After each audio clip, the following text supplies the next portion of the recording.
Welcome back to Film Fanatics. My name's Miles, and today we're talking about the 2009 release Star Trek. Now, before I get into all this, I'm gonna let y'all know Star Trek is that motherfucker. Star Trek is one of the best movies I've ever seen, and I'm gonna tell you why. Because nowadays, a lot of film and movie studios, they try to push down into our throats this agenda, this bullshit where we gotta see every different individual on screen, which is cool. Because if you look in perspective of a lot of different people, say, for instance, I'm not gonna say this group of people, but this group of people feels like when they're in public and they're in their life, most people would rather them not be there. And a lot of people can probably feel like this when you're in an area or when you're in an environment, you feel like people don't want you to be there. So when film, acknowledges you, puts you in a $1 million film, it's like you're kind of forcing us to see it. We don't have to agree with these lifestyles,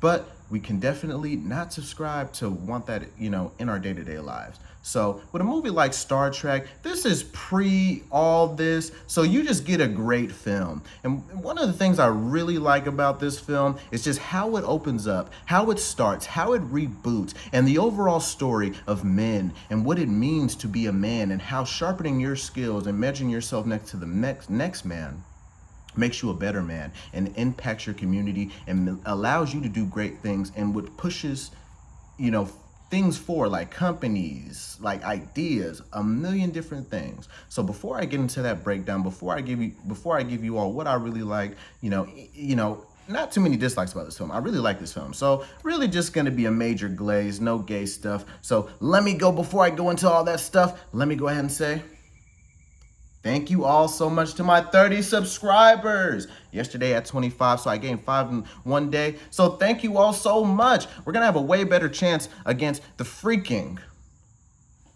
Jets next time. We were supposed to beat the Jets, but they freaking won. But overall, I think in the future, once we get like 1 million subscribers and we're able to have our movie theater, we're able to take down any team in the NFL, college football, high school, recreational. I'm trying to whoop everybody, guys. We got to whoop everybody. We're going to need death. I want to beat up all the recreational football teams, all the football. I want to beat up everybody, all right? This is what this channel is about, so we can get an active football team with some dudes on there, some motherfuckers, some real people on this freaking team. So, without further ado, I'm going to let you know. Like I said, this movie Star Trek opens up with a reboot. And this reboot and how they did it was so amazing.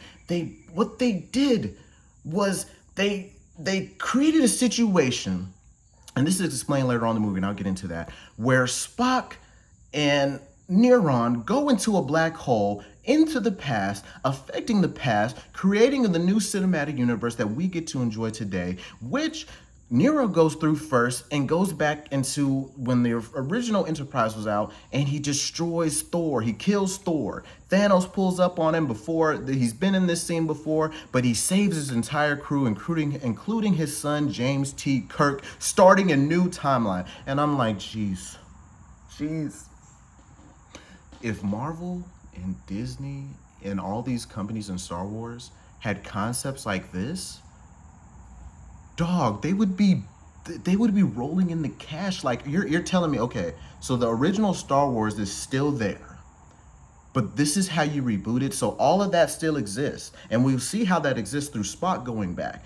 All of this timeline that our old generations got to see still exists, but now a new generation gets to enjoy a new storyline that you can do anything. Star Wars would greatly benefit from this. But once this happened, James T. Kirk is not on the path of becoming admiral, becoming captain of the Enterprise. He's kind of just a small city fiend where he's, a womanizer, a motherfucker, and he's getting into bar fights. And one of the things that I really love about this movie, the overall arching message, is that men sharpening other men is a great tool. Because when Captain Pond comes in and he realizes that you're James T. Kirk, your father saved thousands of people through his actions, and you could be better. And he is James T. Kirk. Obviously, if you know Star Wars, he's supposed to be better. He's supposed to be the guy.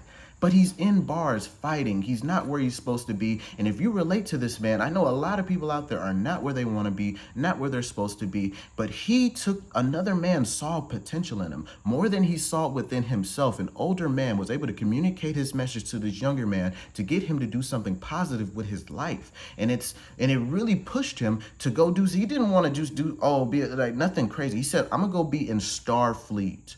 And he said, I'm not going to just do it I'm going to do it in 3 years. And he accomplishes this, and that's what pushes our story forward. And he's still himself. He's still a womanizer. He's still doing things on his own. So he didn't have to become some guy who wakes up at 6 a.m. who works out all the time. He just had to be himself and show up and do the work. And that's one of the greatest messages in this movie. And I think that that's something that everyone can take away and understand, that if I do the work, regardless of how I feel, regardless of where I've been, regardless of who I put myself out here to this point, I can be someone great and I can do great things. And that's what he essentially does. But with him being himself, he goes through a lot of hiccups. We're also following Spock at this time. So right at the time that they meet up in Starfleet, Spock is already a first commander. He's already high ranking, and he programs the Kobayashi Maru, which is a simulation, a no-win simulation where your ship is getting attacked. So the whole point of Star Wars essentially is their exploration only. So they're really just supposed to explore and document what they see. But obviously the plot twist that comes in Star Trek is that they have, antagonists, people who are always trying to hurt them, which in this movie is Nero. But in terms of Kobayashi Maru, it is found that James T. Kirk was cheating, which kind of puts him in a really bad position because he isn't able to become a captain. So his friend Bones, which he meets early in the movie, which is, I forget his name. It's Butcher from, The Boys. It's Butcher, guys. But this is before he was Butcher. So, before he was calling people wankers and everything, this was what he was doing. He was a doctor on the Enterprise. Crazy fucking story. But he brings on James T. Kirk onto the Enterprise through a couple of, loopholes through his doctor. He gives him a little disease. But then all of this is going on. Nero is on a hunt for Spock because Spock caused the devastation of his world. I don't see how he blames Spock. It's a supernova. This is a force of nature. You're blaming a guy who didn't stop this. And it's I don't see really how that really happened. Why are we blaming Spock? But it causes a storm in space. He's attacking the Enterprise, which then leads our Chris Pine to get captured and taken onto the other ship, which was the captain. But through a lot of little turmoil and loopholes, James T. Kirk is first officer and Spock is moved to captain. Now, Spock makes a lot of questionable decisions, but within this movie, if you've probably seen this movie if you're watching this, but if you haven't seen this movie, they destroyed Spock's home world. They destroyed it. What the F? After all the Starfleet's efforts, they destroyed his world as a revenge plot, Nero's revenge plot to Spock, and he made him watch. So James T. Kirk is eventually marooned after this mission, and he finds the older Spock, where older Spock touches his face and gives him these visions, which is very heartfelt, great moment in the movie, where he shows him that Spock can't be the captain of the Enterprise. You have to be the captain of the Enterprise because you are the only captain. And this is from his timeline. Basically, all the Star Treks that come before it, this is what he knows. Spock can't do it for whatever reason because that's not his destiny. James T. Kirk gets back on the ship with the help of Scotty, who Spock and James T. Kirk helps understand that you created the transwarping thing. You created, the warping. So the moving targets. So he's able to figure out his formula, beam them back on the ship, and then he comes through and James T. Kirk says, "You're a bitch. Your family just died. You couldn't do shit about it." And, one thing I like about this movie is James T. Kirk he never won every fight, but he definitely outsmarted a lot of his enemies. He was never scared to fight. And these are a lot of great attributes about a man. Just because you might lose doesn't mean you should be scared to fight and fight another day, even if you do lose. But he ends up losing this fight, but he gets the main outcome, which gives Spock an emotional reaction to the mission, which he is caused to step down. But through a lot of loopholes, James T. Kirk was first officer, so now he's captain of the ship. So they go on a big old mission to rescue the captain, get the black matter, which caused the black hole to send him back in the past in the get-go, which was also going to be used to destroy the supernova. So what happens is James T. Kirk, Spock, Ahura and the whole cast of crew gang together, get a plan, and they plan to fly the ship with the black matter into Nero's big ship. So they fly that ship into there, but like you only need like a piece of this dark matter for it to really do anything. So they flew the whole thing, and they're essentially destroying that, probably sending them to the freaking the back rooms. Like this shit is crazy.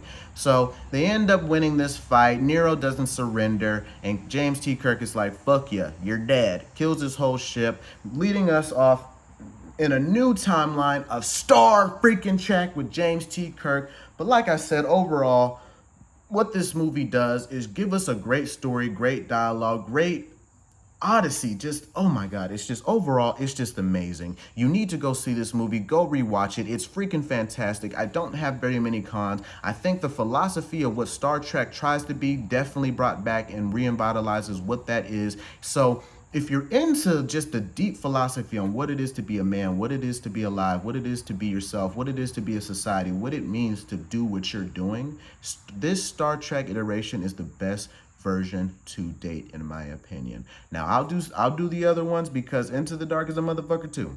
But if you made it to this point in the video, thank you so very, very much. I really appreciate you getting to this point. Consider leaving a like, comment, and subscribe. We definitely need all our future subscribers, so thank you so much because you're the guy or gal. So let's do it. I appreciate you getting to this point. Have a great rest of your day and enjoy it.